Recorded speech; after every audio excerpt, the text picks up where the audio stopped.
Yeah, Rico and I are over. So sorry.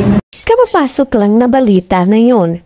Aktres na si Maris Racal o mas kilala na si Irene Chuf sa kampay nila at ang singer na songwriter na si Rico Blanco ay hiwalay na.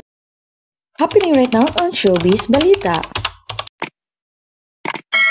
Kinumpirma ng kapamilya aktres na si Maris Racal na hiwalay na sila ng River Maya vocalist na si Rico Blanco pagkatapos ng 5 taong relasyon. Everything.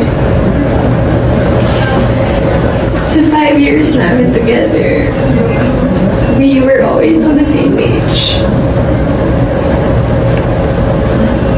Always on the same page. Ngunit, halos hindi makapagsalita ang aktres dahil very emosyonal na si Maris Racal na humarap sa interview ng Star Magic sa hiwalayan nila ng kanyang boyfriend na si Rico Blanco.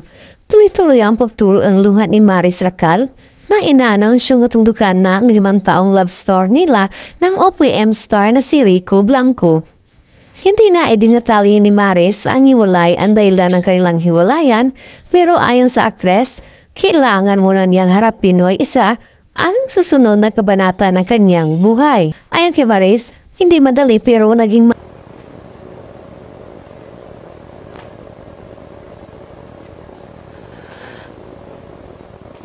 Yeah, Rico and I are over. So sorry, Maris.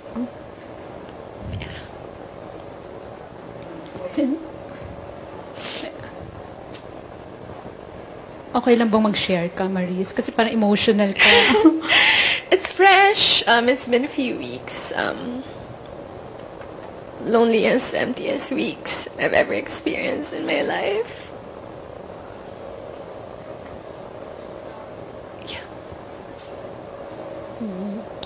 So, I know, may pinagdadaanan ka nga.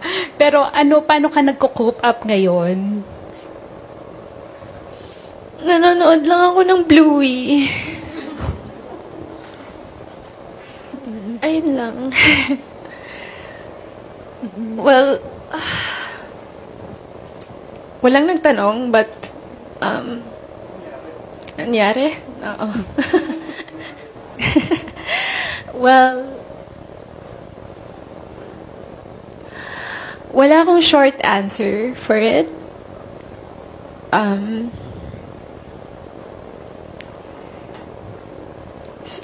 Hindi ko rin siya malabas ng isang statement lang kasi hindi ganun kadali. Hindi ganun kadali. Sobrang complicated niya na situation.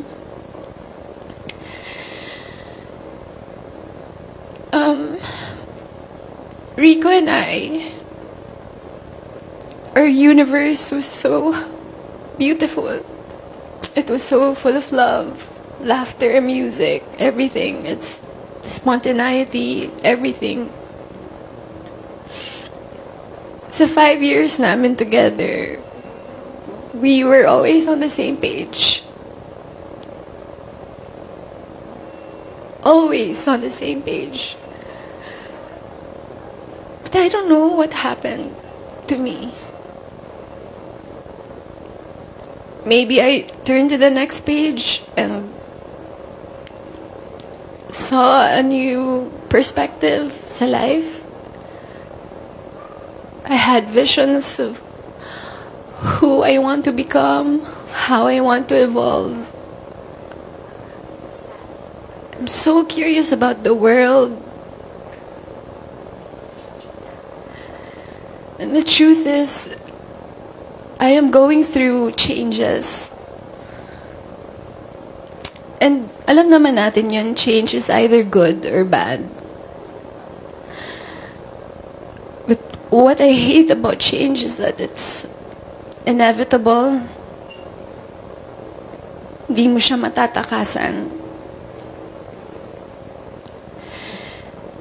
And wala ka nang ibang gawin kundi you have to face it and confront it. Because it's been in the back of my head.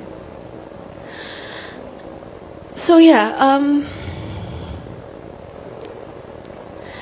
I told Rico about it. I told him my problems, my issues sa buhay. he took it like a man. He took it like a man.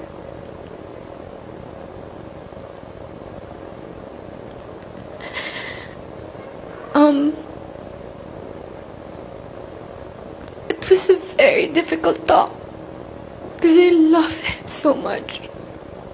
I love him and he loves me, but I have so many questions about my life and how will I go on sa buhay with him when I have so many questions about me, my sense of self. It was so difficult. But it was a very polite separation. Up to the very end of our relationship, it was still full of love, full of understanding. Enrico is one of a kind.